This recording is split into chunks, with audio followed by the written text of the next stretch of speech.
সা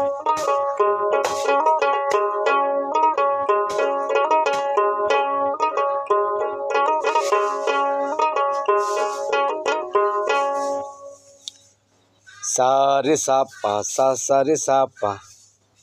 কাহারবা তালের একটি ঢং, আপনার অনেক ভালো লাগে আমার দোতারাতে এই ঢংটি বাজাইতে। আবার ধা গে তে টে না গে ধি না, ধা গে তে টে না গে ধি না। এটা আপনার তবলার যে ছন্দ একরকম, আবার দোতারাতে ছন্দ আরেক রকম। ঠিক আছে, দোতারার ছন্দটা দোতারার প্যাটার্নই বাজাইতে হবে, আর তবলার ছন্দ ধা গে তে টে না গে ধি না। হ্যাঁ, আর দোতারাতে হলো সা রে সা পা, সা সা রে সা পা। ঠিক আছে, তো দেখুন আবার